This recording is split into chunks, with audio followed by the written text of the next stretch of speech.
Ladies and gentlemen, welcome to Meanwhile Here on Earth. This program features in-depth conversations with the leading names in the subjects of UFOs, abductees, the paranormal, panel discussions, and the very best and brightest of the next generation of writers and researchers.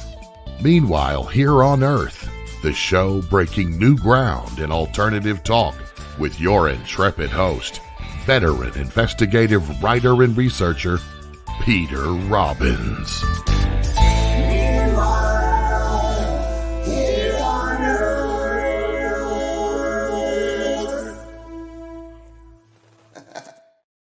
Yes, it's Meanwhile Here on Earth, and I am, as announced, Peter Robbins. You are listening to this show or watching it on KGRA Digital Broadcasting, and if you want to subscribe, you will also have access to the zillions of other radio shows on the network. It's a very modest fee, and if you use my name, Peter, P-E-T-E-R, as your subscription code, you receive a full 30% off, whether it's for a month or a year. That said, on October 31st, UFO statistician, a friend, and a guest on this show in past, Cheryl Costa and Linda Miller Costa, a former chief librarian of the Environmental Protection Agency, began publishing a series of 50 individual state UFO statistics books with data supplied by the National UFO Reporting Center and MUFON for 19 years worth of data from 2001 to 2020. The UFO statistical sighting data in each book drills down to the county, zip code, and village level with listing of what UFO shapes were reported and what years. They completed publishing the series at the end of December, and all 50 individual state UFO statistics books are now live on Amazon and modestly priced, and a welcome contribution to the ongoing efforts toward UFO UAP disclosure. Again, that's 50 separate books for this year, one for each state, of all the UFO data imaginable. Quite an effort. You can find it by going to Amazon, and the title is UFOs and California, Where to Find Them. UFOs in New Hampshire, Where to Find Them. It's listed also as UFO Scholar State Statistics Series, paperback edition on Amazon. And so, tonight's guest. Dan Madsen is a writer, author, producer, publisher, editor, actor, and the founder of the official fan clubs for Star Wars, Star Trek, Lord of the Rings, Back to the Future, Star Wars Insider Magazine, and founder and producer of the first Star Wars Celebration. He also played the part of Dams Denna, the Kaadu Handler in Star Wars Episode 1 of Phantom Menace, and these things, among other accomplishments. From Colorado, Dan Madsen, welcome to Meanwhile Here on Earth. Peter, it's wonderful to see you, and it's great to be able to join you on your show. I love it.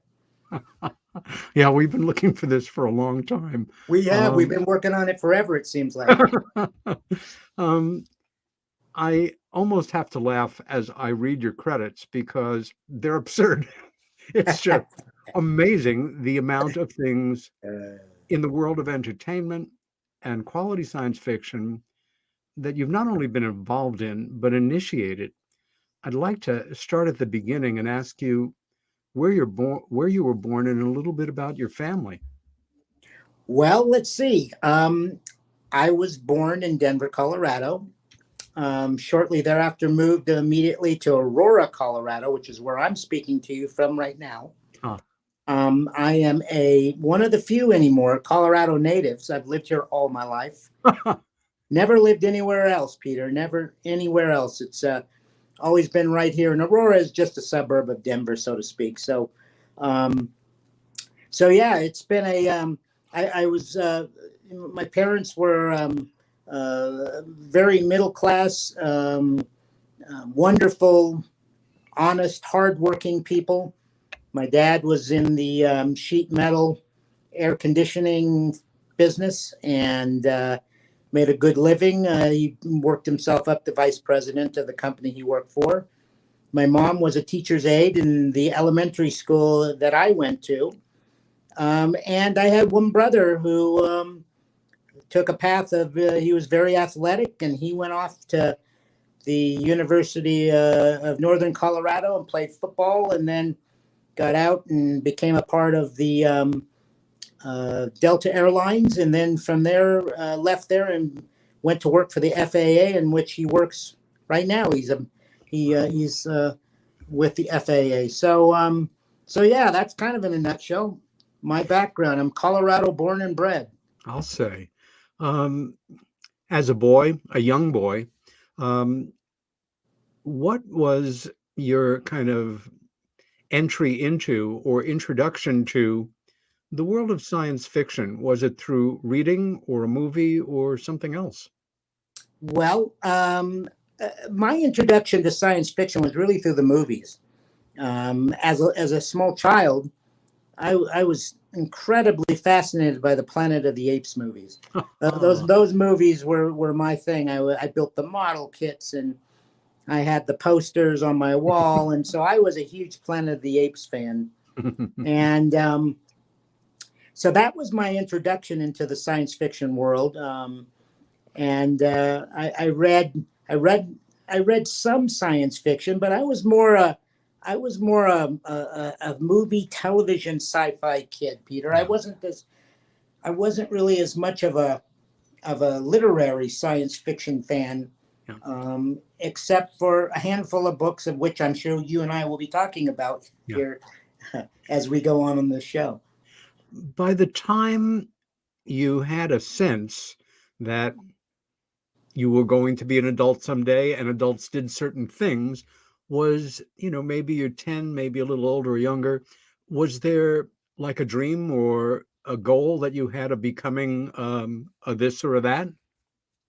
Well, something that perhaps your viewers and listeners might not realize about me, because they can't see my whole body here, but I'm a little person. I stand 4 foot 2 inches tall.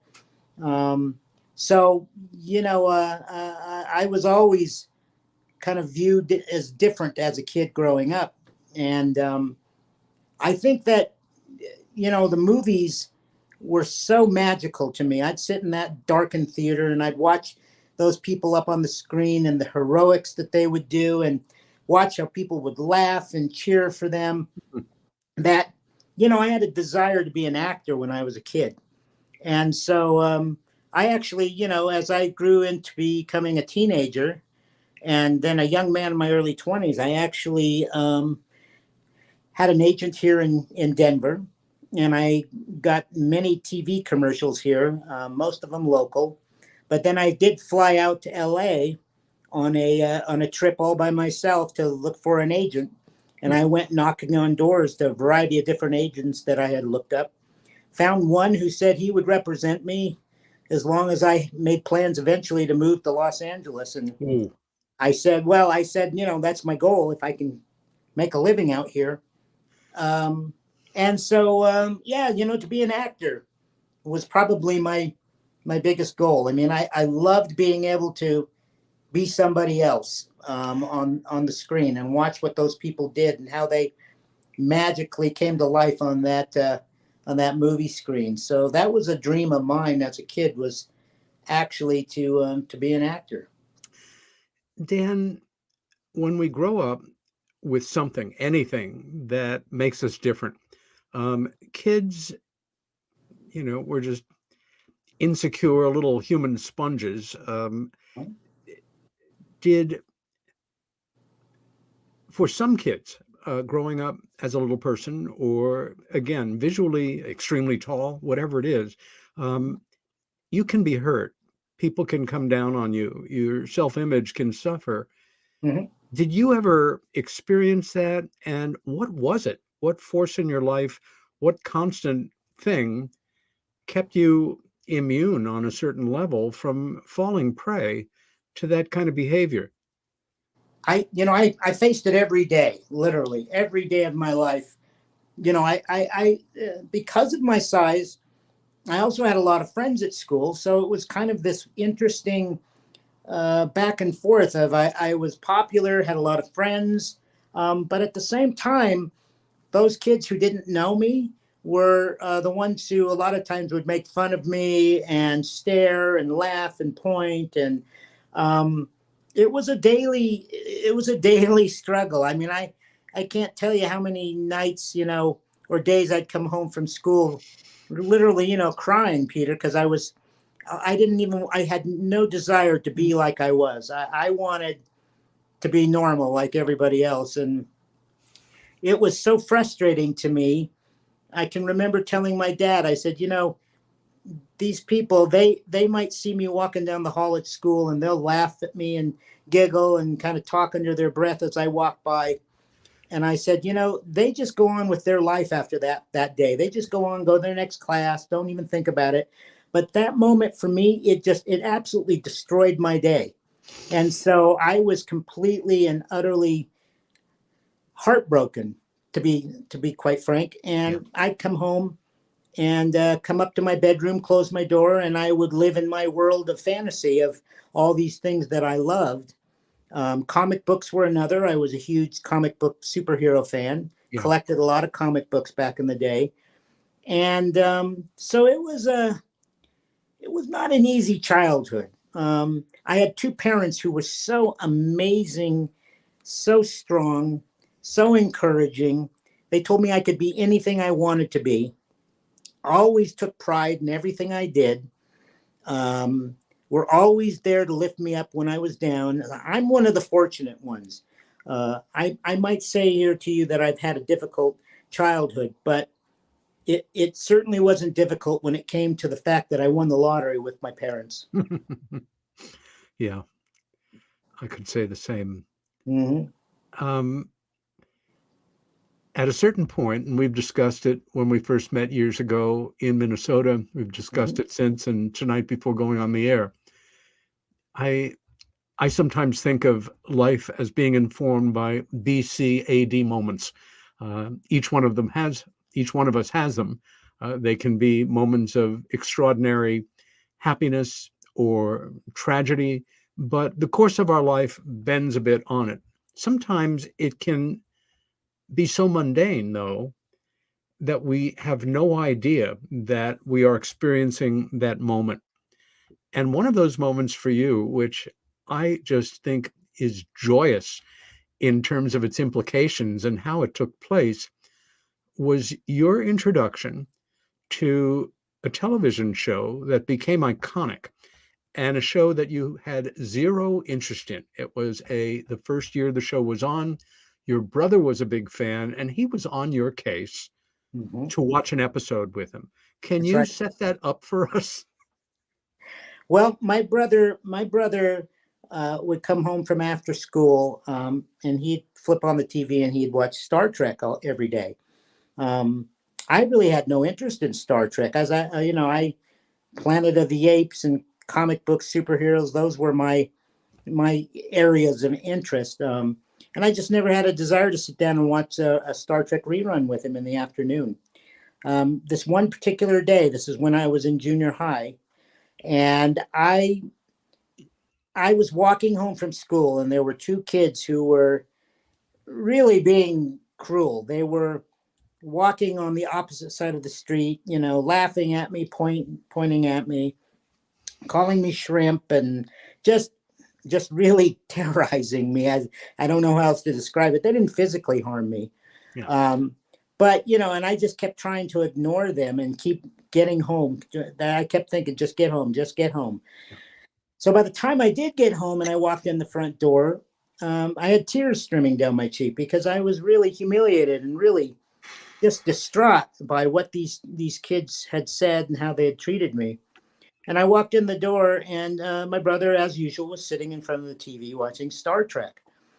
And I don't know what it was on that day, Peter. I don't know if maybe it was because of that incident that had just happened that I decided I just would come to sit down on the couch with him and watch whatever it was he had on the TV.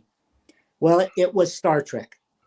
And I still say to this day that fate stepped in and had meant for me to watch that show on that day, because I can't personally come to any other conclusion as to why that specific episode would be on the one day that I decided I would come home and watch it with him. And this particular episode was called Plato's Stepchildren, and it dealt with a race called the Platonians, who, because of what they were eating on this planet, was giving them special psychosis powers. They were able to move things. They were able to make people do what they wanted, but they had nobody to do medical work for him. And the leader got a scratch, and it was becoming infected. And he was literally, being threatened that he would die. And it just so happened in this episode that they had a little person, a little person by the name of Alexander. There you go, right there. And Alexander, because of his dwarfism, wasn't able to build up these, whatever it was in their system that would allow him to have the kind of powers that they had. And so he always felt he was made fun of, and he was second to them and less than them. And as Kirk, Spock, and McCoy are on this planet, and they're sitting there, and it looks like the Platonians are not going to allow Dr. McCoy to go back to the Enterprise with them, because they want to have a doctor there in case something like that happened again. Therein lies the conflict of the episode and what happens with them. But Alexander, as I sat there and I watched the show, and I looked at Alexander, and strangely enough, he even looks a little bit like me. And I sat there and I watched this show, and I thought, oh my God, he's just like me. He's a little person. And in this very moment where he sits there, Kirk sits next to him, and he says, "What's it like where you come from?" And I still, to this very day, Peter, I get goosebumps. Yeah. And even a slight lump in my throat, because I'll never forget his words. And Captain Kirk says to him, he looks him right in the eyes, and he says, "Alexander, where I come from, size, shape, or color makes no difference." And it was like a light bulb going off in my above my head. I was like, I can't believe that there could possibly be a place where I wasn't judged by the outside of what I look like, but by the content of my character. Yeah. And it just blew me away. And I was immediately into the episode, watching it with great passion, and was just amazed by this little character. And after the episode kind of figures out how they're going to end it up, and Kirk and Spock and McCoy are able to go back up to the Enterprise, at the very end, the last scene, Kirk bends down and pulls out his communicator and says, "Mr. Scott, I've got a little surprise for you. We're going to have a visitor." And Alexander looks up at him and smiles, and knows that he's getting to go up to the Enterprise, get away from this planet, and go to the world he had dreamed of, where he's not judged by the fact that he's little. And I'm almost sometimes for a loss of words when I think about what that meant to me, because I thought to myself, if only there really was an Enterprise, if only there really was a Captain Kirk, and if only I could beam up and go into that world where I would be just like everyone else, and nobody would care if I was short, if I was little, if I looked different. It didn't matter. That was my introduction that day to Star Trek. And I was a lifelong fan from that moment on. I came home every day after school, watched it on the reruns. And I think what's amazing to me is that while I couldn't actually enter into the 23rd century world of Kirk and Spock, I found that when I went to a Star Trek convention here in Denver, my very first one, the year after that, I saw that show, that in essence, I kind of was in that world, because these people Didn't matter what I looked like. These guys are dressed as Klingons and stuff. They didn't care. They could care less that I was a little guy. We didn't judge anybody. If people were treating me like everybody else, they weren't stopping and staring and pointing and laughing. And I thought, wow, there really is a world like this, and it's called a Star Trek convention. And my world opened up at that point. I found a world that accepted me, and I took it to another level, of which I'm sure we'll talk about here, because I didn't want to just watch the show. I wanted to be a part of it somehow. I wanted to contribute to it somehow, and be associated with it somehow. And through a very kind of backdoor, unusual way, I did, and got to meet all the people who were a part of that show and became friends with many of them. As you're speaking, I'm thinking I do want to backtrack in a moment and go back to another aspect of what we have discussed about the things that form us. But again, I have to laugh on a certain level, because I try to visualize, I think the best of us in being positive forces out in the world are good storytellers. Our stories are true, but for some people, they seem like fiction. And I'm trying to imagine the Dan in junior high school that I don't know and never met, coming in on that really lousy afternoon with these schmucky kids who are probably so insecure in themselves, the dynamic. And this moment happens. As you're sitting there watching the show, or later that night, could you have imagined in your wildest dreams that at some point in the future, this, in a way, would become this? No, I didn't have any idea that it would become that. And, I would have hoped and dreamed about it, but never in my wildest dreams would I have ever thought that I would get to be a part of the show in a very different way, and get to become friends with William Shatner, and get to sit there with him and tell him my story and watch his eyes well up with tears, and have him tell me, "Oh my God, Dan, that's an incredible story." And so, and I'm probably one of the luckiest people I know, Peter. I really am, because not only one did I start out with just amazing parents who gave me and supported me in everything I needed, encouraged me, never told me that I couldn't accomplish whatever it was I wanted to. But I had some lucky breaks along the way. I worked hard. I was so passionate about what it was that I was trying to do. And it's funny, I didn't make it to the sets of the Star Trek movies as an actor, as I had dreamed as a kid, but I still made it to the sets of the Star Trek movies, albeit behind the scenes. And I got to know the actors better than I probably would have had I been an actor that got popped into one of those films. Very likely. And I'm thinking also, Dan, the boy, going to see your very first Star Wars movie and being introduced to all of these wonderful characters, and thinking about, one of the heartthrobs of the entire franchise, which is R2-D2 and C-3PO. And once again, sitting there watching it and not having an idea in hell that at some point in the future, you'd be right there with Kenny Baker and living the life of an actor in a Star Wars film. I mean, once again, as I say, I'm one of the luckiest people I know. Fate came into my life with that episode of Star Trek, and along, call it God, call it the universe, whatever you want to call it.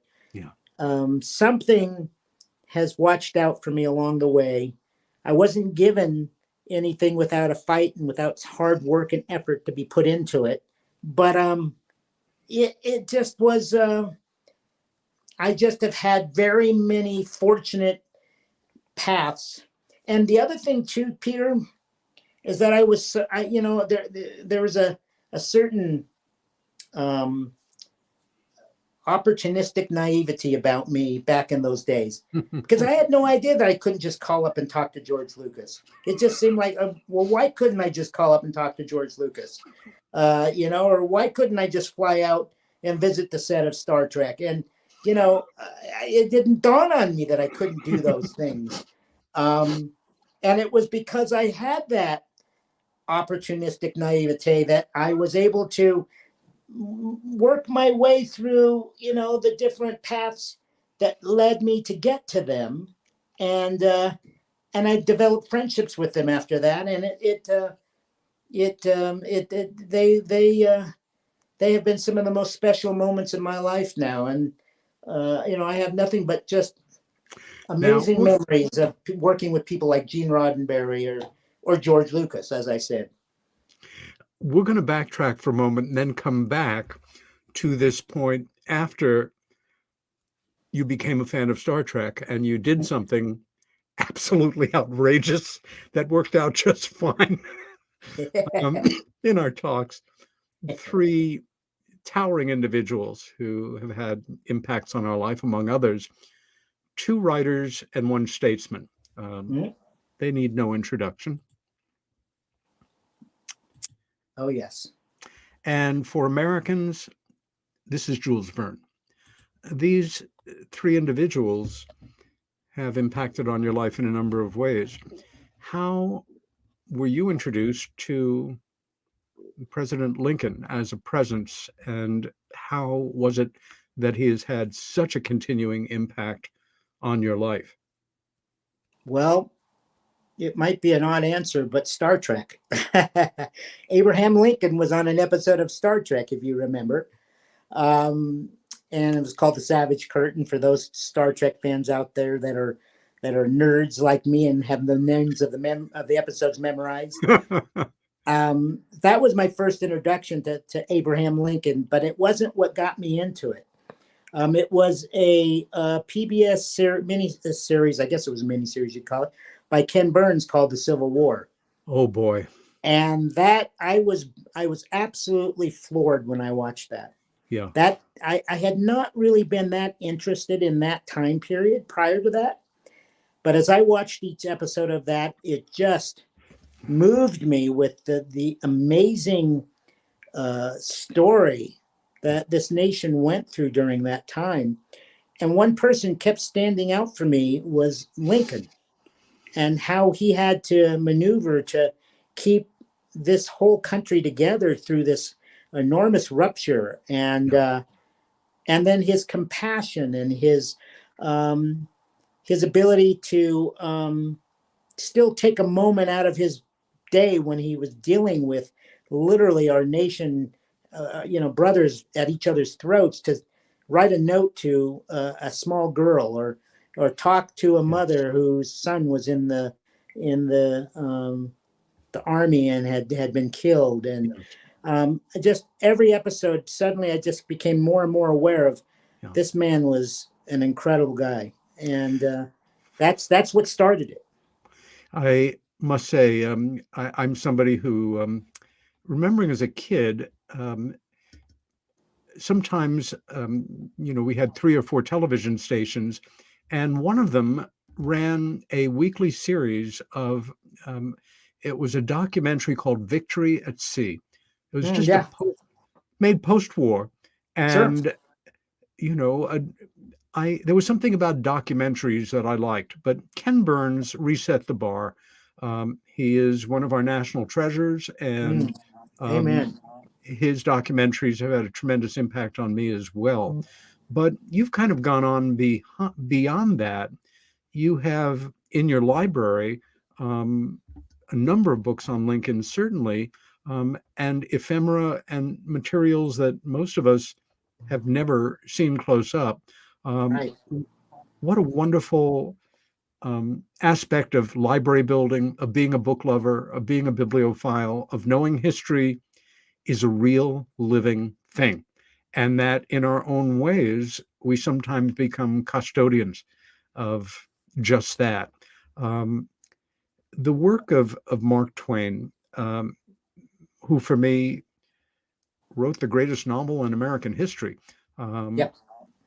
and changed the way Americans saw reading and added so much to the lives of everybody that has come along since who is a reader or who has seen some of his wonderful stories transposed into film. How were you introduced to Mark Twain? Um, Similarly to Lincoln, I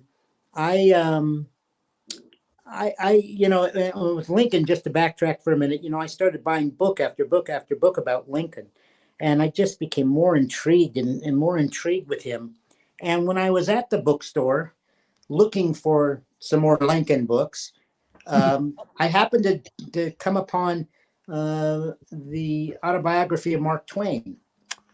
Oh, for gosh And I sakes. thought, that sounds interesting. And I always liked the way Mark Twain looked and talked. And I just thought, I'd like to learn more about Mark Twain too. So I bought that book and I devoured it.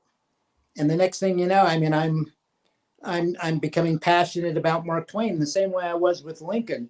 And one thing you have to realize too, Peter, is that, all my life, literally since I was a little kid, I've been a collector. And I don't know what it is in me that makes me a collector. I don't know if there's something missing that Yeah, fulfills in me or what. I But think it's an extra piece of DNA in our genes or something. I've been the same since I was a boy. absolutely, collecting has been my thing since I was a little kid. I collected, comic books, and I collected Star Trek, and then Star Wars, and so it's a part of my DNA. I can't get over it, and I fell in love with Mark Twain. My first thought was, I bought all these different books on Mark Twain, and I thought, well, man, I want to have a first edition of one of Mark Twain's books in my library. Whoa, way to And go. then, not realizing when I went and looked at the price on some of those that I couldn't afford them at the time. Um, and once again, being a very lucky, fortunate person, I made some good money during the time that I had my own company running the fan clubs for, what are arguably the largest sci-fi franchise properties in history. And I, instead of buying, a big fancy house or buying a fancy car or whatever, I took my money and bought all kinds of memorabilia on Lincoln and Mark Twain. And today I have to admit I have a pretty amazing collection of stuff, and my wife has been so good to let me display it around the house. You can actually see over here, right there. That's a turn of the century clock with Lincoln sitting there Oh next my to it. gosh. And so that's just one of the items sitting on a bookshelf above an itty bitty tiny sliver of the books that I have on Lincoln. And so yeah, our whole home is decorated in Lincoln and Twain, and she's happy to let me do that because she thinks it's neat. She loves both of those guys, and she thinks it's neat when people come over. You see their jaws drop because they're like, "Oh my God, is that a letter from Abraham Lincoln on your wall?" And it's like, Exactly. "Yeah, he wrote it during the Civil War." And so yeah, we have original handwritten letters, and even some of Lincoln's hair, and we have Mark Twain first editions of all of his major works, Oh my and gosh. campaign ribbons for Lincoln, and campaign posters. And I mean, I could just go on and on and on, how all the various things. And it's taken me, all of my adult life to build this collection. And one day I hope to have it displayed somewhere. I don't know where I'll have the whole collection displayed, but I have maybe 30% of the collection on display. The rest is all stored very safely and packed away. And occasionally I take it out, open it up, and look at it and admire it. And so, yeah, collectors are a weird thing. We're all, we buy these things, and a lot of times we just put them in a box and keep them safe. But you'd think you'd want to have them out and show them. I No, do, but I don't have the space to show everything. It's just grown too large. I know that sensibility. There are certain objects that we don't think twice about owning. Mm-hmm. Kitchenware, our clothing, Mm-hmm. books on our shelves. Other objects that come to us or that we acquire, your sensibility is completely different. You're a caretaker. You're Yes, simply overseeing its safety and its that's right. security and sharing it where appropriate. And I want to say this, I have never said this to any guest before, but Dan, you can adopt me. I would get along with I know your wife is fond of me. I'm sure Yes, your she children is. would be. She's extremely fond of you. There That's you true. go.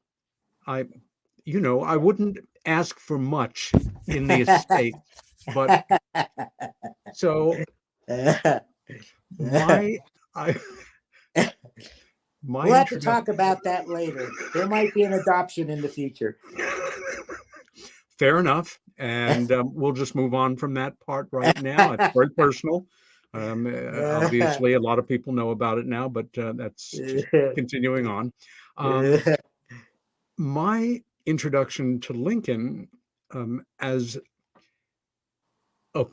a presence in the world when you're old enough to start having a sense that there's this thing called history. And for me, my father's father made that come alive starting when I was about 5 with walks around Lower Manhattan. Oh, wow. And explaining to me in great detail how different it was building by building, the way people were dressed, the vehicles that were on the road, which were horse-drawn, from when he was a boy in, say, 1900 to when I was a boy in the 1950s. And it was electrifying. That moment that I realized that history is this living thing, it really started to inform this thing called my imagination, which was fed in part by all the museums he would take me to, the theaters, shows that my grandmother would take me to. But Lincoln died of his wounds on April 15th, and that was my father's birthday. And I knew that early on. It was kind of wired together. Also, Lincoln was my father's favorite president. So I have a small bust of him, a bronze plaque on the wall, and all quite old, that were my dad's. And of course, it's Lincoln. So, he is in a place by himself. Mark Twain, I was a slow starter at reading.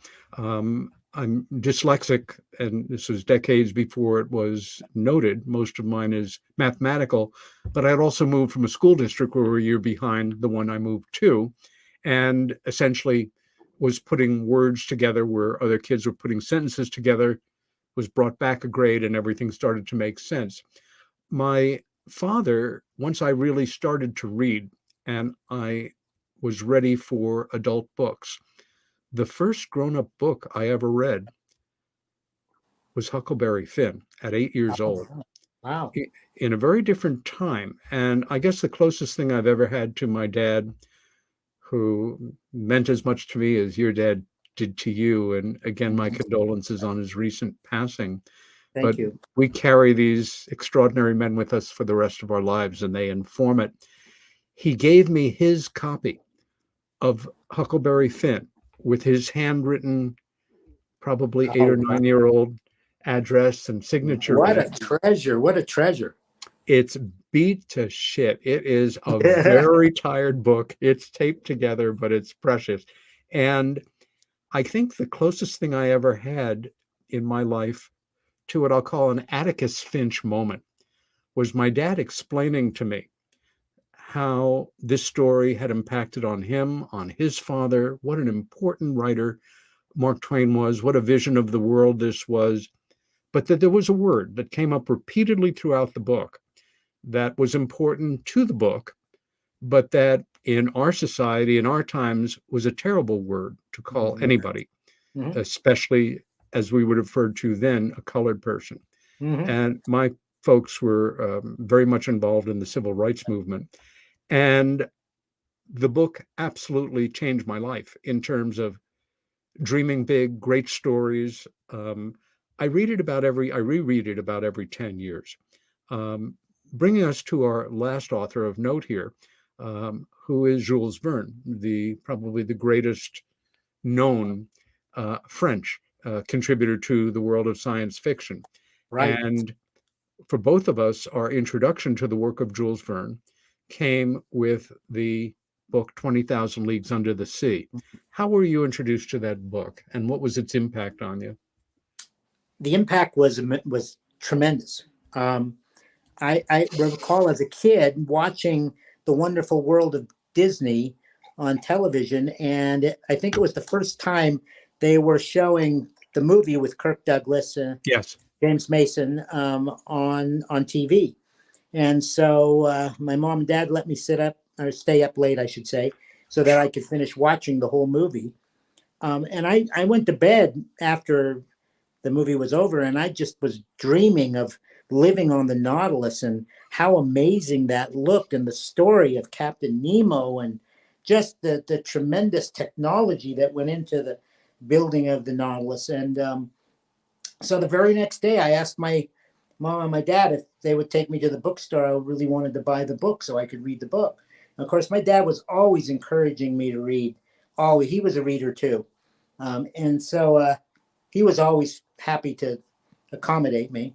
And they took me, and I picked up a paperback version of the novel, and I devoured it. I mean, and, at that time, I read the book in a week, and that was a lot for me then.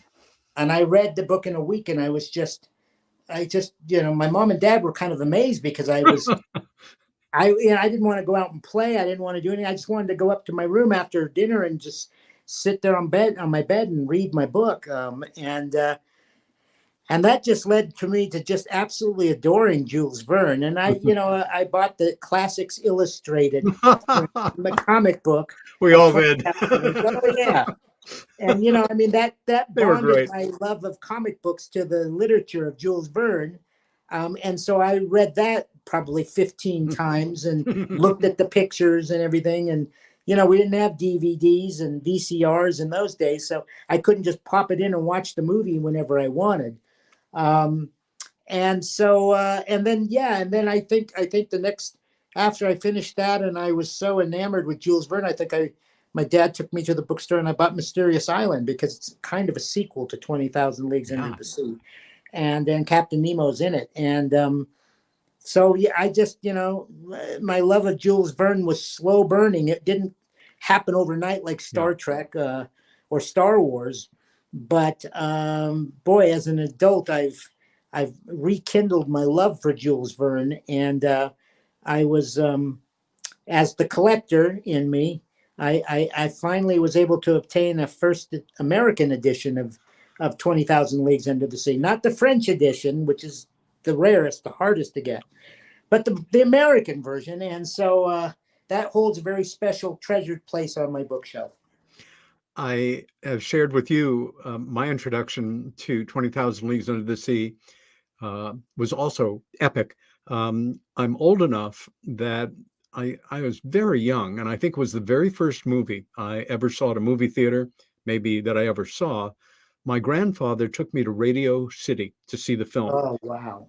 And for anybody who loves theater spaces, it doesn't get any better than Radio City. It's high Art Deco, 5,000 seats, a half-circle proscenium arch. It's mind-blowing. And if you ever visit New York, if you don't go there to see the Rockettes or something, you can take a tour. Anyway, I digress. I saw the movie, and I was completely electrified. We went back to my grandma and grandpa's apartment. I asked for pencil and paper and watercolors, and I went to work. And when my dad learned how caught up in the film I was, he gave me a second important book, his copy from when he was about 10 years old. Oh my gosh, I have that. I love the illustrations in that one. Me too. Wow. This copy, it's a Scribner's. It was published in 1930 when my dad was 10. And once again, I had the pleasure of this reading experience based in a film experience, which I realize now has informed a lot of my reading life. Mhm. This volume is too fragile to have made scans from, but I think you'll get a kick out of this. This is one that was published in 1932 by a small house in Philadelphia. And how's that for a lurid cover? Oh my gosh, look at a giant crab attacking him. Plus, Oh my gosh. that looks like a regulation issue above water rifle, which I'm guessing was good for a club in this situation. But Oh, I love that. I actually love that. I've never seen that version before. I love and it. here's a third one that I picked up a few years ago at one of our local book sales. No, I take that back. This is a scan, basically. No, wait. This is the one that I do have. And I thought, for some people, especially if they're not readers, especially if they're from this century or this part of this century, the idea of sitting down with a book geared for a simpler time, to ignite imaginations with maybe 4 color illustrations and maybe a dozen or so black and white illustrations, it doesn't compute in this day and age of short attention span theater. And give me some moving image somewhere, It is. or It's let me read alien it, to him. on a screen. But the illustrator was a man named Anton Otto Fischer, and this is the end page, which Oh wow. it's subdued, but it's very intense if you know the story. And Fischer was really something else. Wow. He did illustrations that were drawings, prints, paintings, all in the same book, and all informed by real skill as a draftsman. It looked to me, when I first looked at it, like 4 or 5 people had illustrated the book. And these are, look at that. Oh my I mean, gosh. Those are beautiful. I love those. and in one picture, especially, and let's face it, these books were marketed primarily to boys, Yeah. not that it was just the way it was. But I remember as a kid looking at this image and thinking, that's a beautiful image. I wish I could make pictures like that. And that's terrifying. That's terrifying. And the text under it says, the frigate was 5 miles from us. Oh my gosh. What year is that particular copy, Peter? Do you know? 1932. So this was before the imagery from the film ever was around or available. Right. The film was released, I think, in 1952 or something. So it wasn't even 53. Yeah. There you go. It wasn't even a dream. And of course, Right. when we think of the sequences with the giant squid, which are so, it's just breathtaking. Who needs? When you see the images of the Nautilus underwater, Oh. I still think it's one of Disney's greatest movies, and it is my favorite movie. Everybody thinks, "Oh, Star Wars must be your favorite." No, Star Wars is not my favorite movie. 20,000 Leagues is, and because of not only the imagery, the set design, the performances, the way it was filmed, but I'm blown away by the effects work that they did for that time period. Yeah. And it's just absolutely gorgeous of that Nautilus going through the water as it goes through the tunnel down below the ocean. And, the design of Nemo's cabin and the salon.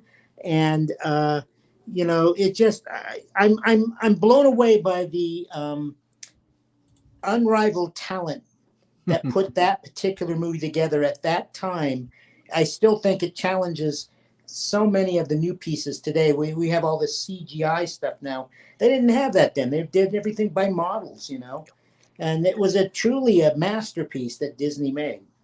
I was taken by that same series of feelings. And when I was older, out of pure curiosity, I drilled down to find out that the Disney Studios, which opened in about 1927 and produced cartoons and did very well with them during the war years, they produced film strips and training films for the military, as many animators did.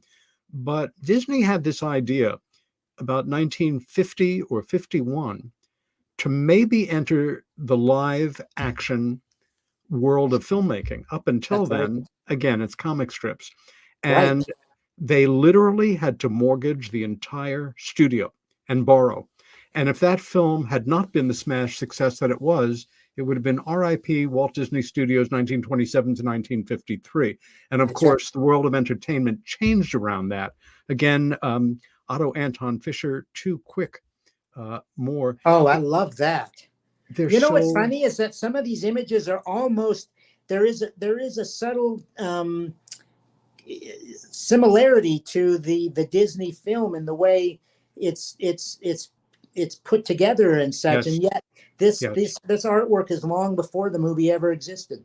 20 years. And Yeah. it would not surprise me. I mean, it would just make common sense that when the Disney people learned that they had a mandate and they were going to make this damn film, that researchers probably got hold of every single edition or many editions of this extraordinary novel for idea generation. And as we see here, some of it transposes perfectly well. And this rendering style for me is kind of less is more. It's so Yeah. elegant and so sophisticated and so powerful. And I we'll love it. end with one more image from this book, which is Oh, very yeah. different than the giant squid that, Yes. much bigger arms and that big old beak. We can Yep. see their squid has two eyes, which makes it the only squid in the world to have two eyes, but what the heck? Yeah. Um, It's a now, monster from the deep. Yeah. No, I mean, look at that piece of art. I mean, that's incredible, actually. I'm now I'm going to have to go out and start searching for that copy because that is absolutely gorgeous. I'll send you the scans of the covers. You should be able to locate it through Yeah, that. by all means, do.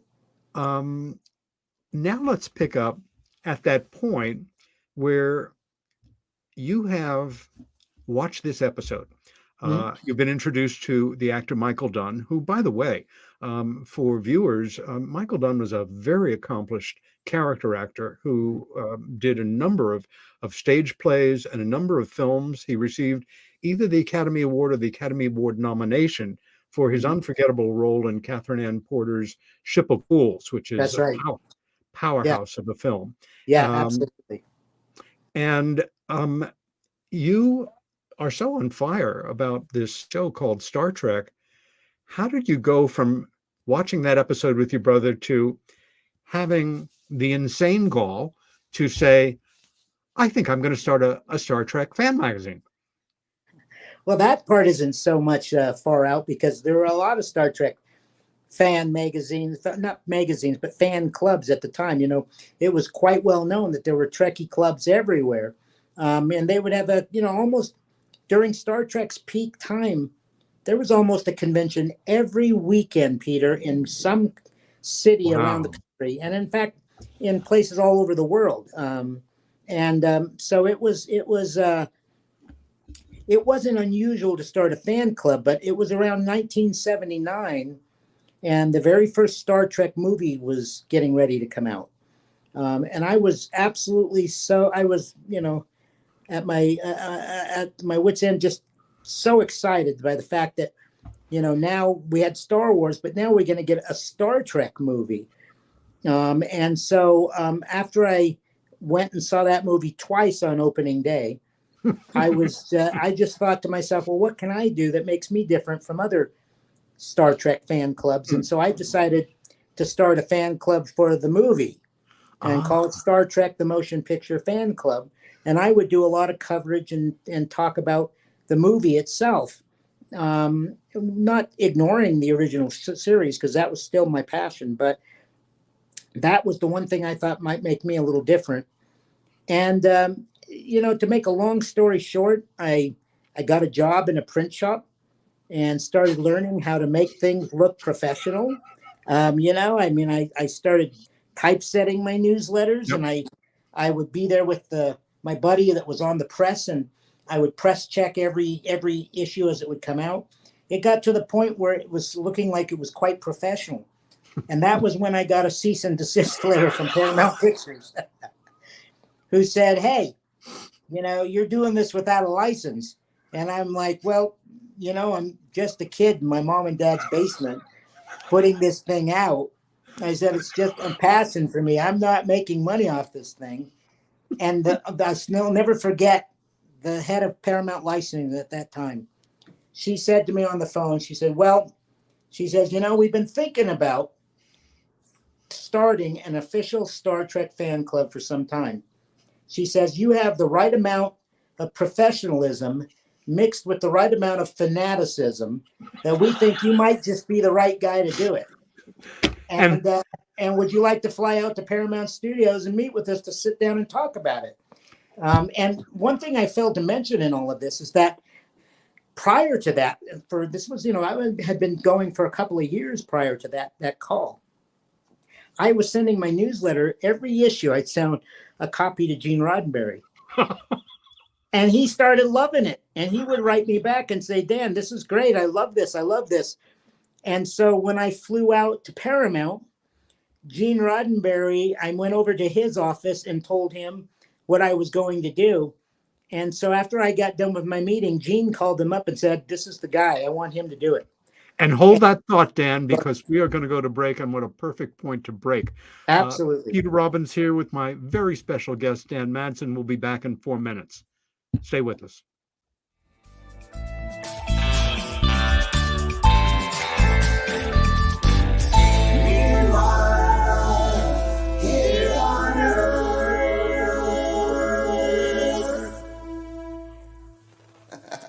Hey members, the new KGRA DB app is now available on iOS and Android devices. Gain on-demand access to any KGRA DB programming. Download any show directly to your mobile device to listen or watch on the go. Go to the App Store and search KGRA DB.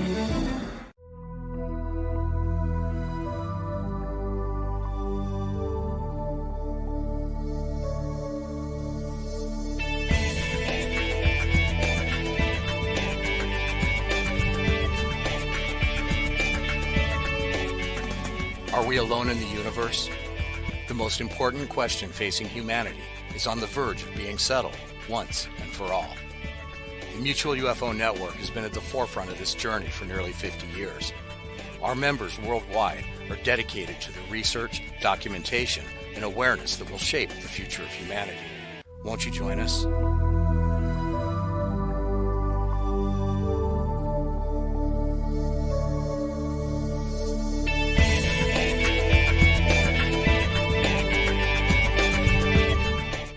It's not just a donation. It's a warm blanket. It's a bottle of clean water. It's a roof and a bed. It's knowing someone cares. It's feeling safe. It's a today that's better than yesterday. Every dollar you can spare helps so much more than you can imagine. Please, donate now to help people affected by Hurricane Ian. Your support is urgently needed. Discover the Observation Deck, a one-of-a-kind virtual event platform that takes video conferencing to the next level by using avatars to navigate a campus. There's so many areas and activities to choose from. There's a 1,000-seat auditorium, an expo hall, a nightclub, and even a beach. So come attend a conference, take a class, or hear a lecture on the incredible Observation Deck campus. Go to theobservationdk.com. You're listening to the KGRA Digital Broadcasting Network. We provide unparalleled coverage of trending news in the world of ufology, cryptozoology, and paranormal phenomenon.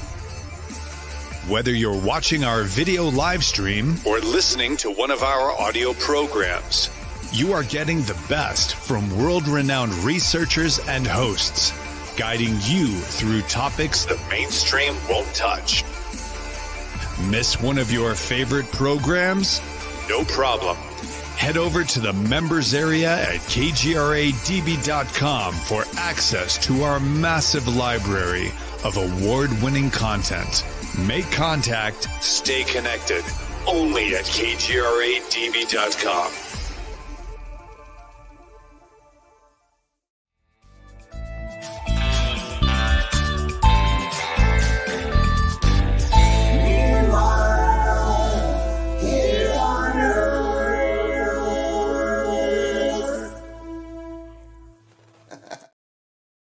And we are back. Peter Robbins here with my guest for this evening, Dan Madsen in beautiful Aurora, Colorado. We left off at a wonderfully pregnant moment. You have been invited to Los Angeles to meet Gene Roddenberry. That's right. That's right. I mean, getting my first letter from Gene Roddenberry was a thrill, but getting to come out and sit in his office and just chat with him as you would a friend was, something. And I got to tell Gene the story that about how I became interested in Star Trek. And he shared with me some amazing other stories of how some of the handicap fans had been so inspired by some of the technology that they showed on Star Trek. And, he was just, I can still remember him laughing and saying, he says, I don't know any other profession where I can get these wonderful feelings about having changed people's lives and made things better for them. And they paid me to do it at the same time. He was just, elated that what he did. And, I remember asking him, I said, when you sat down and started developing Star Trek, did you ever think it would become like it is? And he laughed and he says, no. He says, what kind of idiot thinks that he's going to sit down and create a phenomenon? He says, no one would ever think that. You have no idea that if what you're doing. In fact, sadly, when Gene's Star Trek came out for the first time on TV, his father went around to his neighbors knocking on the door, apologizing for his son on what his show had been. So his dad was rather embarrassed by it. But Gene was a wonderful man. I got to know him very well. He invited me out to his office many, many times. And he went to bat for me on getting the license for the Star Trek fan club, official fan club. And it, lo and behold, Peter, I mean, I don't know, a couple months after that trip, I get in the mail, a contract about this thick, telling me, you do this, you do that, all this, legalese. And I'm just a kid with I didn't even have a lawyer. I had no idea what I was signing. And for all I know, I could have signed my, my first child, away. I had no idea, but I trusted. My dad looked through it. I looked through it. I didn't see anything glaring. So I signed it, and next thing you know, I'm the official Star Trek fan club. And it just grew from there on, just got bigger and bigger and bigger, and till it became a full-fledged magazine with, I think at its peak, well, the magazine, we changed the title to eventually to the Star Trek Communicator magazine. But it was like 250,000 magazines that were sent out every issue. That we had it on the newsstand. It was sold at bookstores and grocery store chains. Awesome. If you joined the fan club, you got a subscription to the magazine and a really cool membership kit and access to purchase all kinds of cool exclusive Star Trek product that we produced that you couldn't find in the stores. And it was a result of that that I got the license for Star Wars, because George Lucas and his head of licensing saw what I was doing with Star Trek and said, let's call up Madsen here and see if he could do that for us too. And similarly to Paramount, I got a call and next thing I know, they've invited me out to Skywalker Ranch to sit down and have a meeting. So I've had a lot of kind of magical moments in my fanboy life. You think? Yeah. Yes. You, in going through background material on you and that you've generated, one passage that you wrote stuck in my mind. I've compressed it ever so slightly, but I wanted to share it with our viewers and listeners. As I look back on my life, I've been truly blessed to have spent countless hours interviewing and getting to know these two giants of the sci-fi world, meeting Gene Roddenberry in his office at Paramount and George Lucas in his office at Skywalker Ranch many times over the years. Each creator different from the other, yet both making a huge impact on the world. I had asked each of them in early interviews about the other one and their respective franchises. They both had nothing but praise for the other's creative genius. As for myself, I've never had a favorite. I never thought one was better than the other. They are different and unique in their own ways.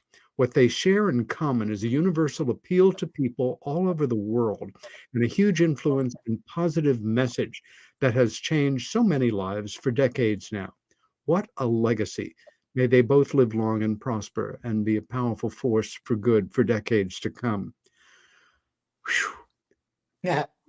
I don't know anybody else in my entire world who can give that perspective from experience. Well,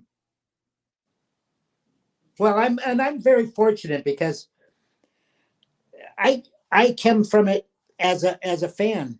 I wasn't a reporter or a journalist that was sent out on a job to interview one of these guys. I started out genuinely, honestly, as a fan.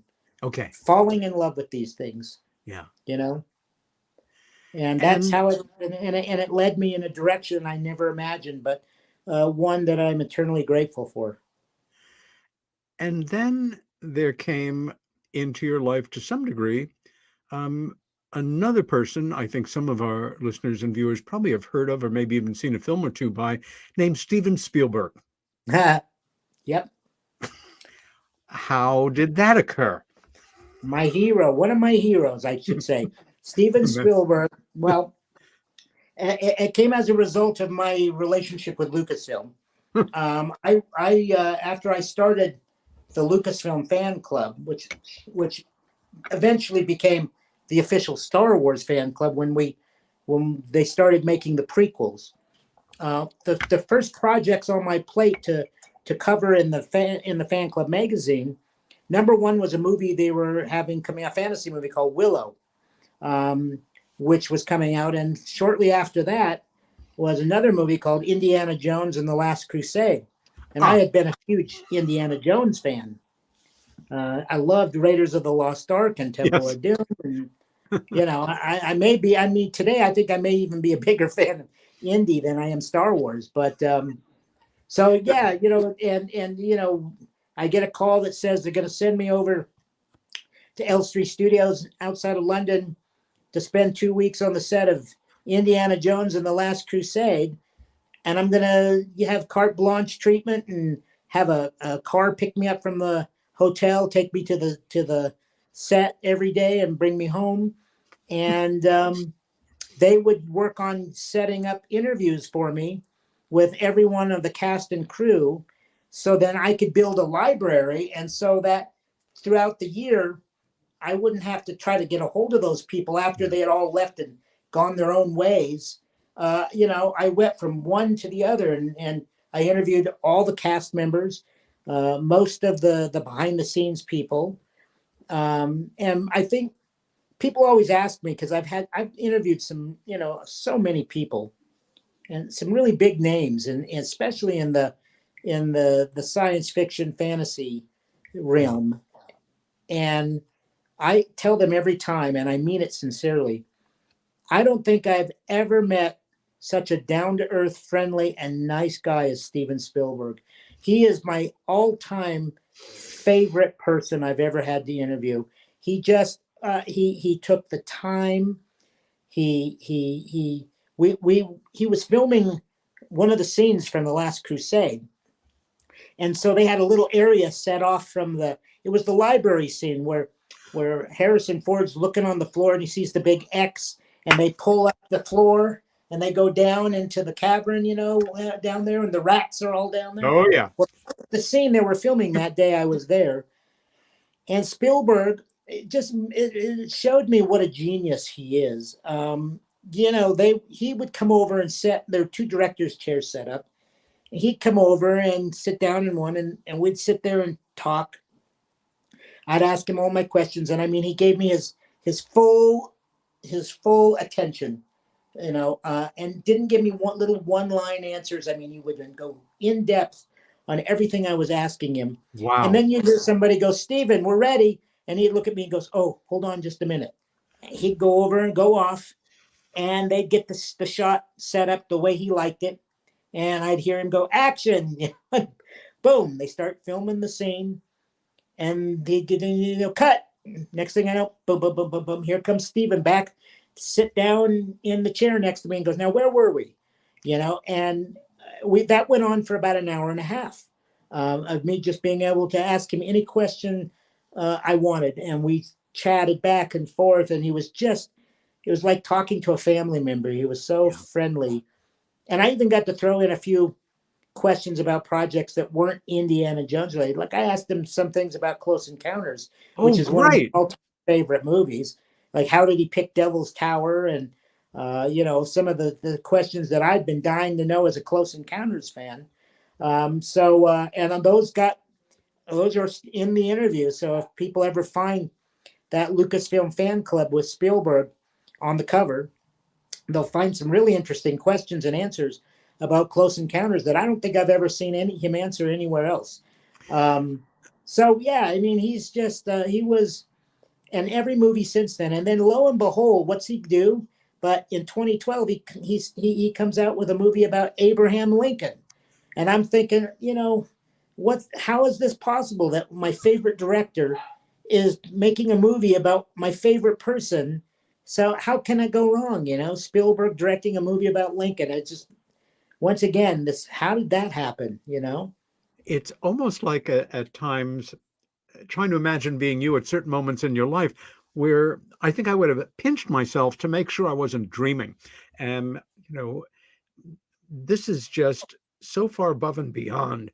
And again, coming back to the idea that nobody told you couldn't accomplish any of these things. Nobody told you couldn't meet these people. There is an understood, sadly, in society to a degree, and often it's informed by a parent whose dreams didn't come true. And sometimes either through frustration or malice, drumming that into a child's head, or so that they shouldn't aspire because they're going to be disappointed, as opposed to you can do anything that you want. That's absolutely true. And that's sad. It's very sad because, there's so many young kids out there, both now and in the past, who, didn't have the blessing of two wonderful parents that gave me the confidence that I needed to build my self-esteem so that I could go out and do these things. And I really do come back to this fact that it all started with how they raised me and gave me a sense of self-worth that, I knew I could do these things if I really wanted to. And I did really want to, and I did. So I've been very blessed in my life, no question about it. I, to use the professional term, would like to geek out a bit and ask you about certain of the individuals. For me, actors are one of they're in a class by themselves in terms of being professionals and living very unrealistic lives to think that you can make a living performing successfully is something a tiny percentage of actors can fill out their income taxes with pride.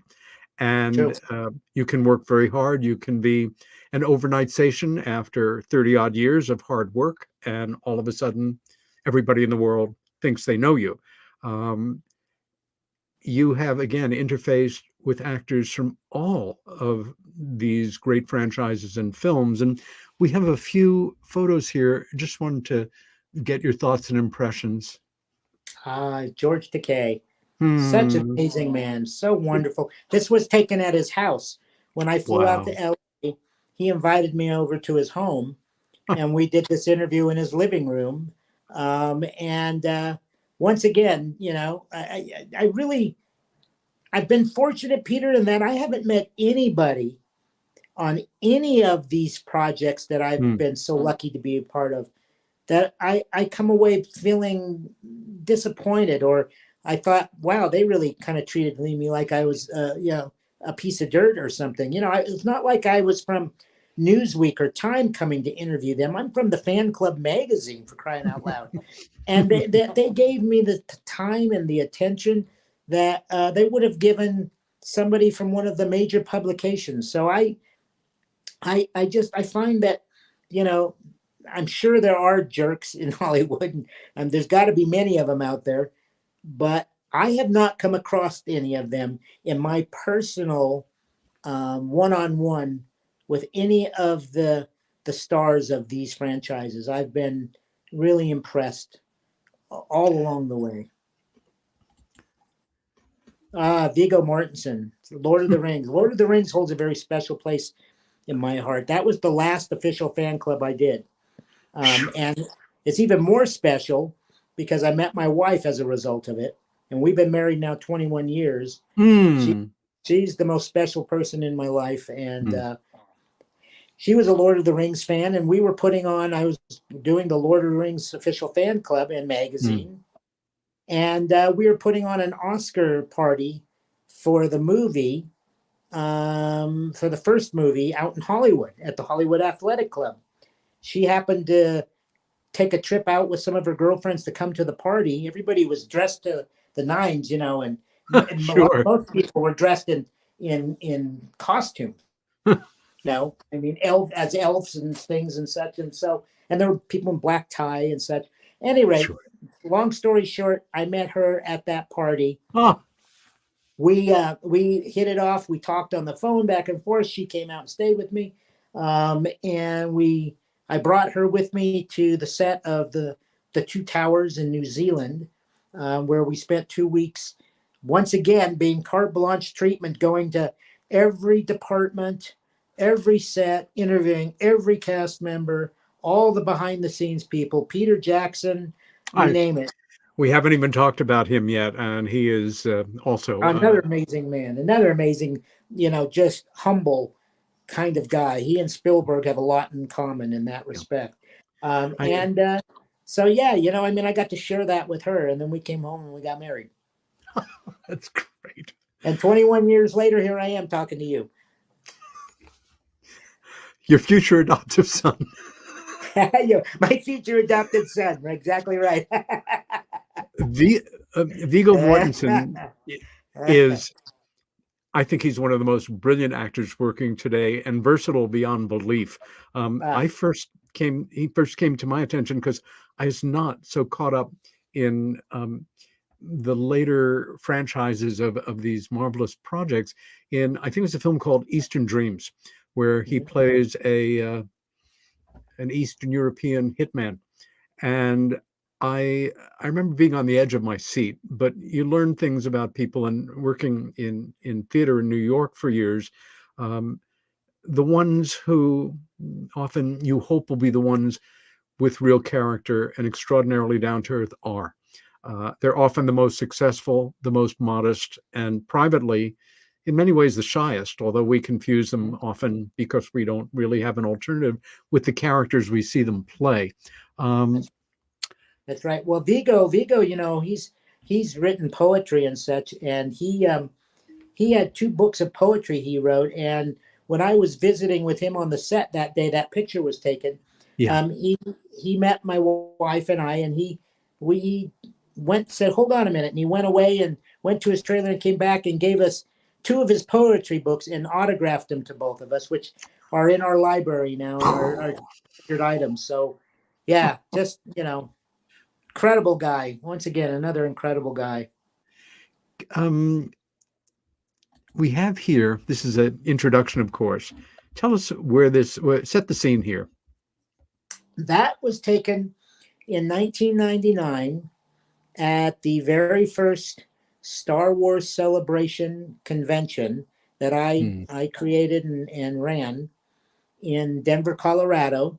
And I'm standing next to Anthony Daniels, who was the host of the whole event, who plays C-3PO in all of the Star Wars movies.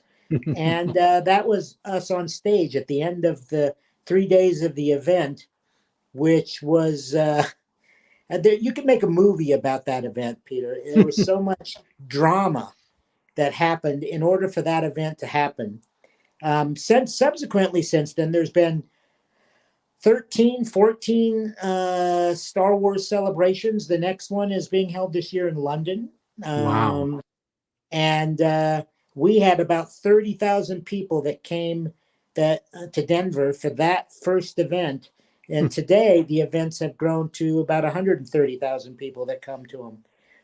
It is the event for Star Wars fans, and now Lucasfilm has really gotten involved with it, and it's become a massive thing, and it's something I'm very proud of. And that was taken on the last day of the event, and I don't know how much you want to go into it, but there were some real obstacles we had to overcome. I would like to hear about it. This is stuff that I think for a number of us is not just fascinating, but important in how events like this can possibly come together. The logistics are very challenging, to put it mildly. Well, I had never run an event in my life. I'd been to conventions, but I had never put on one. And Lucasfilm came to me about a year before and said, "Hey, we would really like to do a fan event before the first Star Wars prequel comes out. And we think it would be great if the fan club could do it as, event by fans for fans." And I said, we've been thinking about the same thing. It's a great idea. So I got 3 of my team. We flew out to Skywalker Ranch, sat down at a table and worked out all of the elements of what it would be. I came home and got a lot of my employees working on it. About that time, I was at the peak of my business. I had just a little over 100 employees working for me, mostly because of Star Wars, because Star Wars has always been a bigger franchise than Star Trek. So I got a lot of them working on it with me, and I worked together with Lucasfilm's team and PR crew and such. And we had put so much effort and time. I can't even begin to tell you how much time went into it. The convention center, the big Denver Convention Center that we had hoped to have it at, was booked on the one weekend that Lucasfilm was telling me it had to be on. So we didn't have the convention center available to us. So I went to a former Air Force base that's just not far from me, called the Wings Over the Rockies. They had these massive hangars. And in these hangars, they had a museum, and they had these, fighter jets and such on display. And so I had this idea, because I knew that George Lucas had thought about, the fighting between the X-Wings and TIE fighters. And it was like, World War II fighter planes, shooting at each other as they're coming down. Yeah. And I thought, well, that might be kind of a neat marriage of the two. So I went over, I looked at the place, talked to the guys that were running the giant hangar museum, and came back, presented it to Lucasfilm. And I said, listen, we have no choice, because there is no place that's suitable for a convention of this size. The convention center was rented that whole weekend by the National Rifleman Association, and so the NRA, I should say. And so we were out to lunch if we didn't use this one. So they agreed. They finally said that's a good idea. I invested into these massive, and the only way I can describe them is circus tents that were outside of the hangar. The hangar had all of the licensees showing off all their new Star Wars products, and we had a life-size X-Wing fighter in there and all kinds of goodies that people got to see. But then for the stage where we were going to bring on all the actors on stage, we had to build a massive circus tent for stage A, and then for stage B, we built another massive circus tent. And I was assured by the people that I bought them or rented them from that they were rainproof, that no water could get in them. Well, I'll get to that in a minute, because that was the second challenge that we had to face. The first challenge was that 2 weeks prior to Star Wars Celebration, after it had been advertised, everybody from all over the world, Peter, all over the world had booked their flights, their hotels, their arrangements, worked their vacations around this. And as I said, we had about 30,000 people that were coming to it. Did you knew that number beforehand, or they just sort of showed up and overwhelmed? We in advance, we had advance sales was about 10,000 tickets, but we knew we were going to have just a load of people, coming to the convention and buying 1-day passes, 3-day passes, and ultimately after it was all over, we were able to count up everything, and we found out that we had about 30,000 people come. But 2 weeks prior to the event, held here in Denver, the Columbine High School shooting happened. And Anthony Daniels and I were together. We were sitting in a bar, having a drink, watching the evening news. And all of a sudden up on the news comes this horrible story. This was really kind of the first of these terrible shootings that we've now become far too acquainted with on almost a monthly, weekly basis anymore, it seems like. Was this the Littleton shootings? That is correct. Oh. 2 young men went into the school, opened fire, shot, and killed, I don't know how many students. More than 20. Yeah, more than 20. Killed one of the teachers. And this was news everywhere. I mean, this was big news everywhere, This was all over the world. One of the first big. It was. Yeah, it was the first of all of these massive, disgusting shootings that have taken place ever since then. Madness. And that next day, I got a call from the head of Lucasfilm, who I'd been working with in, day out, helping to get, everything going for Celebration. He said, we sat down and talked with George, and we all think that we should cancel the event. And I said, you got to be kidding me. I said, we're 2 weeks out. Everybody's bought tickets. Everybody's got hotels. They've all made vacation plans. I said, the actors have all been, their planes have been, reserved for them to fly in from all over the world to come to the event. And I said, I got to tell you guys, I said, as a lifelong Denverite here, I said, in 2 weeks, this city is going to need some sort of some sort of a way to get us out of this doom and gloom of just this horrible event that has just been consuming all of us. I mean, the city was in a state of depression from this happening.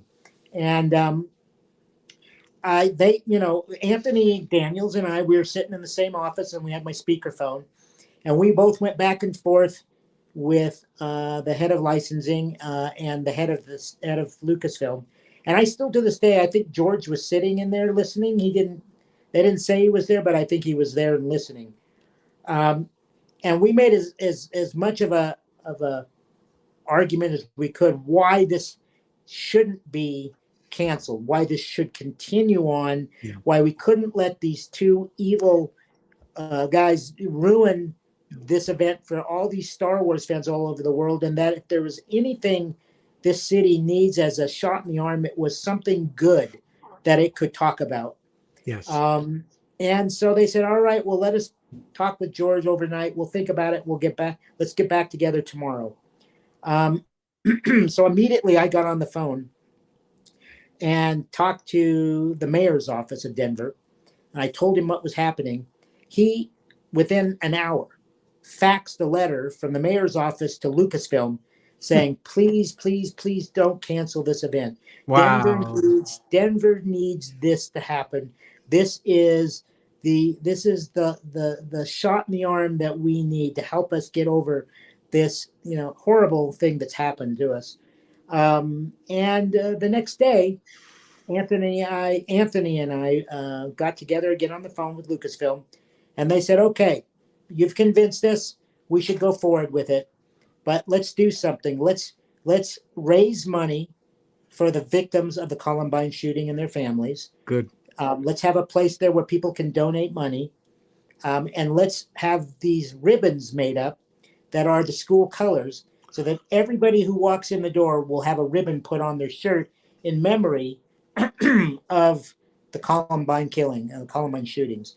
Yes. So we did. And I think we raised a little over $35,000 at the event for the victims, and we had to rush and scramble to get these little ribbons made in the Columbine's high school colors, so that we'd have them to go on everybody's shirt. And it was interesting because it was the first time that I'm aware of at any convention that people who came in costume, say as stormtroopers and such, they had to check their weapons at the door. They were not allowed to bring in their fake blasters or anything that was considered a weapon. Before they could come into the event, they had to check their weapons at the door, almost like a coat check. And we're not allowed any. But prior to that, you'd walk around any convention and there's stormtroopers walking around with their blasters and stuff, that was one of the restrictions. Interesting. So that Wow. we almost didn't. It almost didn't happen. And then the last thing was on the particular weekend that we decided to have the celebration. We had the worst rainstorm in 100 years here in Denver, Colorado. Oh my God. And because the event wasn't under one roof in the convention center, you had to walk outside to get from the circus tents into the hangar where everything was. And there was mud everywhere, all over the place. People were standing in line outside to get into the tents to see the main event center, to see all the cast and crew that had come to the event. Sure. Anthony Daniels was out there for the long line of people with an umbrella going down and talking to everybody, meeting them. They got a one-on-one meeting with C-3PO that they wouldn't have gotten any other way. Beautiful. And met every single one of them. And these tents, which were supposed to be waterproof, leaked. And there was big puddles of water in the aisles and such that people had to walk around to sit down. Wow. And I just thought to myself, I thought, if I survive this, I'm never going to do this again. Because I can't, I don't know how, first it was almost canceled because of a horrible event. And second, we had to deal with this horrible rain that was the worst in 100 years.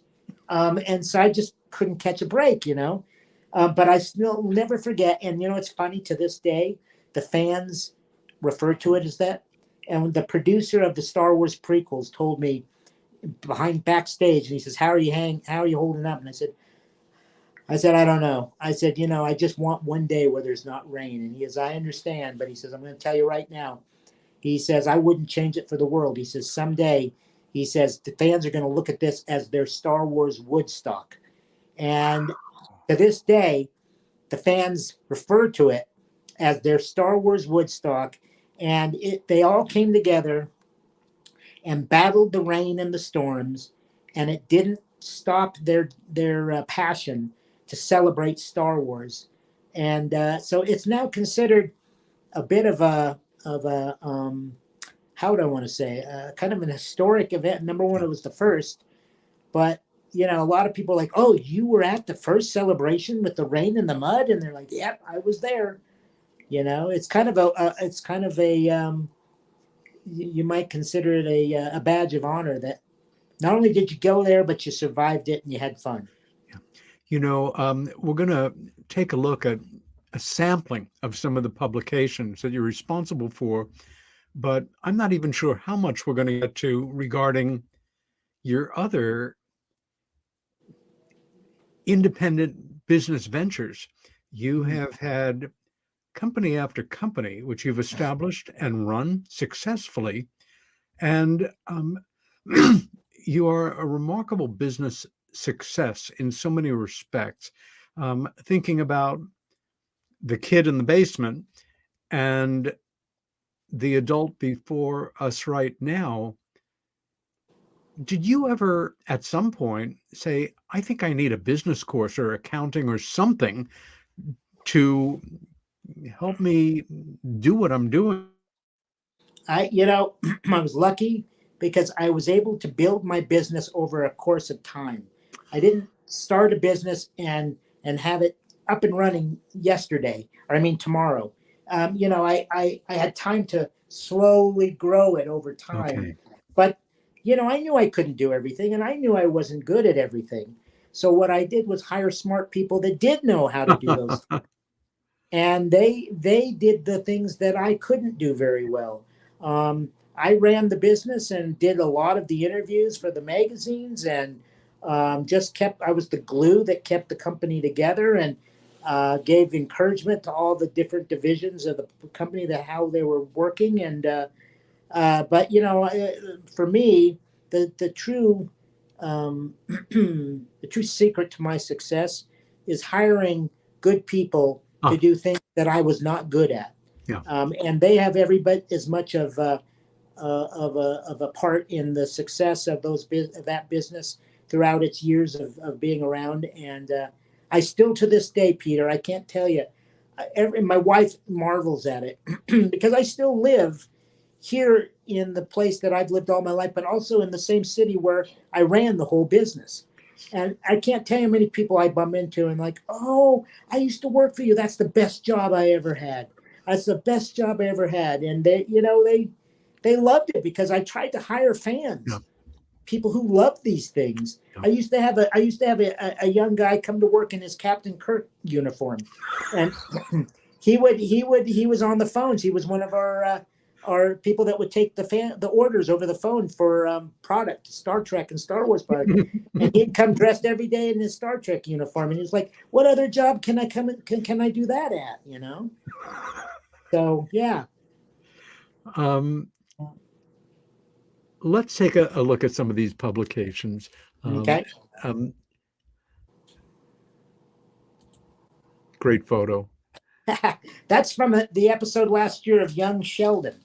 And lo and behold, I'm watching Young Sheldon, and on it comes, the publications that influenced me the most as a child, and boom, Star Trek Fan Club magazine, and there's Young Sheldon holding up that magazine going, "Oh my God, Mom, DeForest Kelly's favorite episode was so-and-so." And she goes, "That's nice." That's the second time. Twice the Fan Club magazine has appeared on Young Sheldon. So they're doing their homework on that show, because at the time he was a kid and was loving Star Trek, that's when I was doing the Fan Club magazine. Gosh. And a gentleman who we all love. That's the Lucasfilm Fan Club magazine that featured the Harrison Ford interview I did when I was over in the UK for The Last Crusade.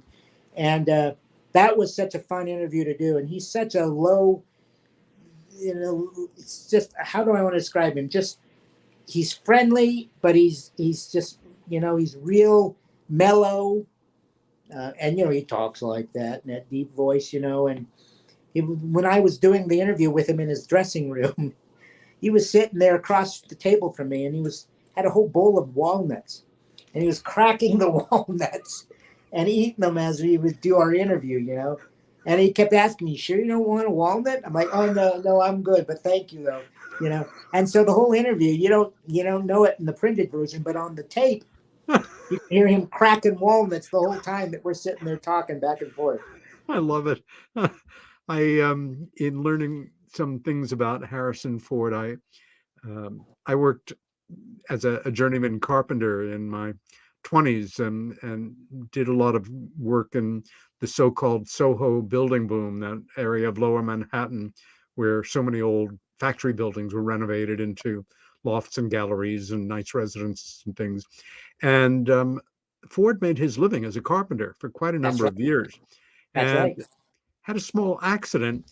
And later in life, he could have certainly afforded to do cosmetic surgery, but he has a scar there incurred on a carpentry job, which I thought, why not? Good for you. Is also something that is so incredibly likable about this bigger than life character that he has inhabited for so many years for so many of us. And growing up in an American Jewish family, I loved the reoccurring theme of beating the shit out of Nazis. And of course, Yes. Working opposite Sean Connery was just absolutely joyous for a lot of us.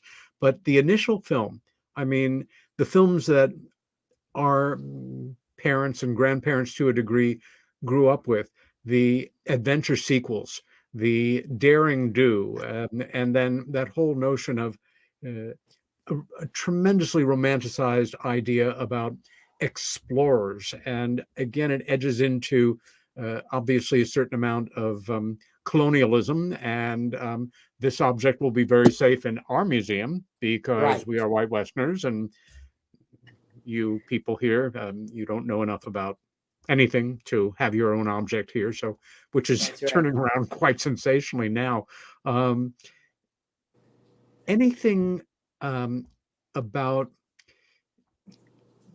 how can I say, the whole Indiana Jones character. And, for a lot of people, they're saying, oh, he's kind of long in the tooth now, and I don't know about another film. My feeling is keep him going as long as he's alive, as long as it's, effective and the stories make sense and they're appropriate for the age of the character. Anything that you know about the new film that you can share with us that we'll be seeing later this year? Yeah, well, the trailer just came out 3 weeks ago, a month ago, something like that, for Indiana Jones and the Dial of Destiny coming out this year. This is the last one. And Ford's already said this is his last Indiana Jones movie. And I think they're going out with a blast, because this movie, everything I know about it, everything I've seen about it, everything others have told me about it, is that it harkens back to that very first Raiders of the Lost Ark, playful romp, and we got Nazis back again, and they're the bad guys. And I really think that they're going to go out with a bang this time. I think this is the movie that a lot of people had hoped that the Kingdom of the Crystal Skull would be. Yes. But was not. This one is going to make up for that. And I think that fans are going to, anybody who's a fan of Indiana Jones, I think will feel fulfilled after they see the Dial of Destiny. The first Indiana Jones film appeared in 1987. Am I correct there? Or is it? I think it was 1981. That early? Yeah. Okay, very cool. By the way, Peter, you mentioned the scar that he got. They actually showed how he got that in the Indiana Jones and the Last Crusade. At the beginning of the movie, when you see a young Indy. Yes. Played by River Phoenix. And he falls into a circus train truck car, and there's a lion there, and he looks up on the wall and he sees a bullwhip, and he grabs that bullwhip and he starts smashing it at the lion, because the lion's coming at him, and as he pulls it back, goes shh, and he goes and you see the blood, and it's right there. And so they even tell you how he got that scar in one of the movies. Yes, very poignant sequence with the late River Phoenix. Absolutely. A beautiful flashback. We now go to the man Mr. himself. Lucas himself. Yep. That picture was taken on the set of Willow. But I interviewed George many times, and every time I interviewed him, I'd fly out to Skywalker Ranch. In his beautiful, beautiful office. It looks like something from the turn of the century. It's all mahogany. It's got, kind of, how do I want to say? They've got the kind of Tiffany lamps that he loves. He's such a man of design and quality. I really love his style. And on the wall are not copies, but original paintings from Maxfield Parrish, who he loves, Norman Rockwell, whom he loves. Original paintings on all the walls, and he's got just this most luxurious, beautiful office that I could have lived. I could have lived there. His style is one that I really try to emulate, because I love everything he does with the look of Skywalker Ranch. And of course, Steven Spielberg on the set of The Last Crusade. We talked a bit about my time with him on the set. And I got Christmas cards from him and George Oh. Still do. So it's two guys that, and I've said to people, I said, of all the people I've interviewed, and there are many, many big name people, I thought, if there's one person who has a right to be kind of stuck up and conceited because he's so good, it would be Steven Spielberg. And he is so exactly the opposite of that. It's like, you just met some guy on the street and you want to talk to him, and he sits down and says, sure, what do you want to know? And you sit down and there's not an ounce of ego that I could see in him at all. Yeah. Just he was really, and still remains, my favorite person that I have ever interviewed. His filmography as a maniac film lover from childhood is remarkable in how diverse it is, from comedies to tragedies to almost documentary level films to character studies to great adventures to small adventures. I don't think I've ever seen a film of his that has not held my attention or that I keep coming back to. When he made Schindler's List, a lot of us were caught off guard. He is certainly somebody who's never shied away from his Jewish heritage, but to take this very complex man, brilliantly played by Liam Neeson, a wonderful actor and a very extraordinarily decent person, I was breathtaken.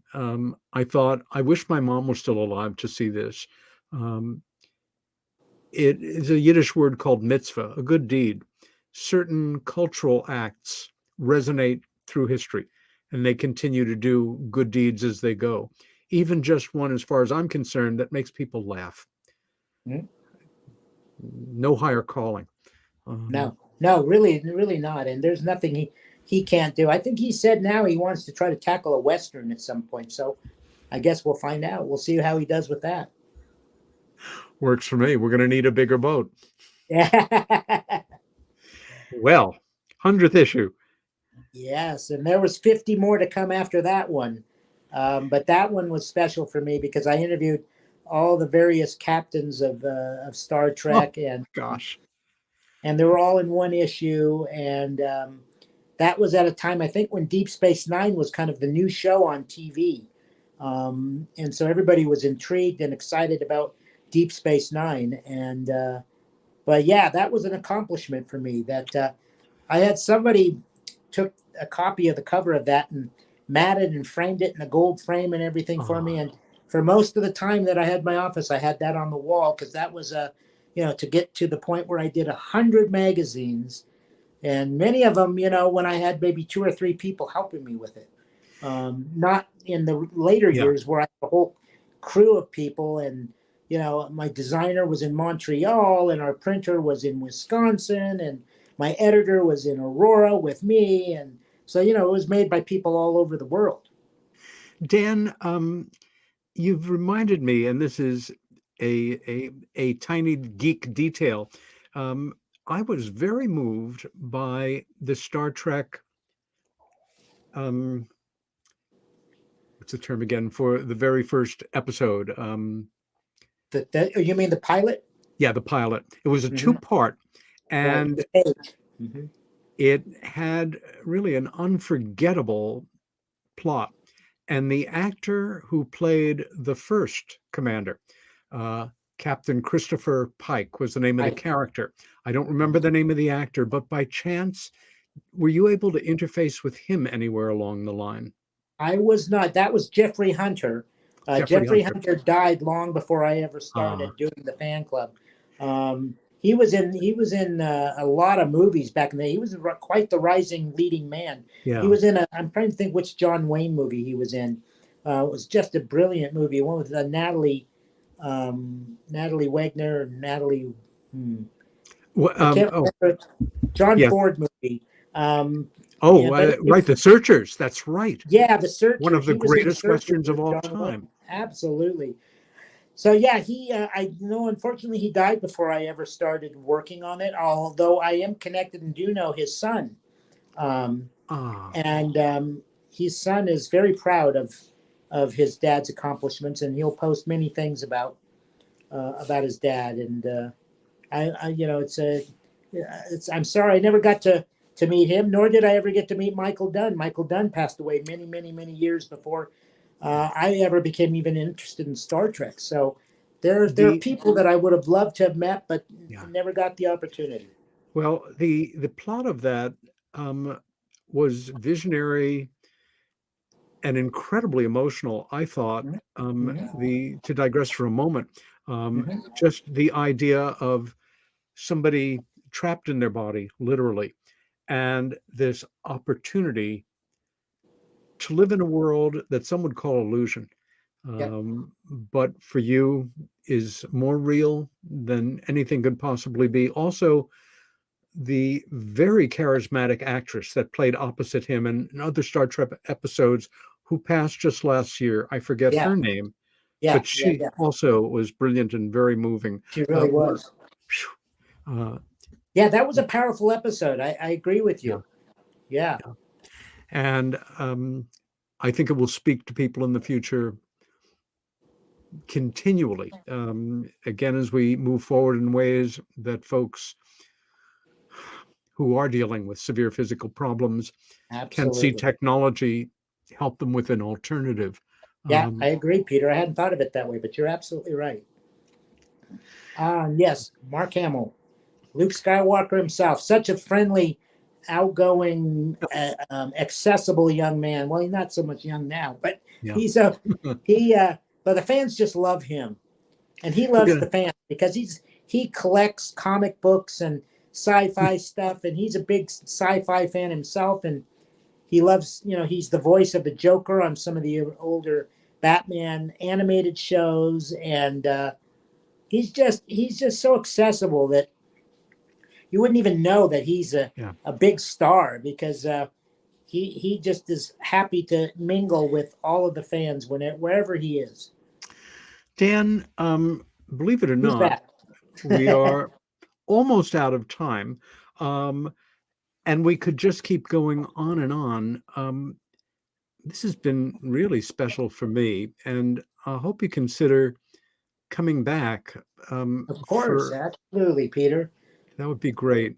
Where can folks go to find out what you're up to or what you're doing? Do you have a set website, or is there a location people should head for to connect with you?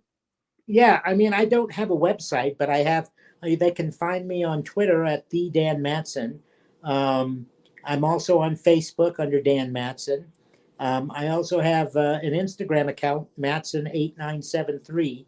And I post things daily, at least I try to, not only memories of all the things I've worked on, but images from a variety of all the franchises that I have a finger in. And I'm in the process of working on my memoirs that I hope to have completed this year, which is, I think is going to be very interesting, because there's a lot of things I've never talked about that will be in that memoir that fans will love reading about, these things that they're all so passionate about. And it crosses paths across some of the biggest franchises of all time. When it's ready, let me know, and you will come roaring back for that one. I guarantee it. I will. Our time has flown. I love you, my brother. A big hug. Love to death. And this is Peter Robbins. We've been spending the last 2 hours with Dan Madsen. Join us again next week. Stay well, fight for what you believe in, and be kind to each other. Live long and prosper.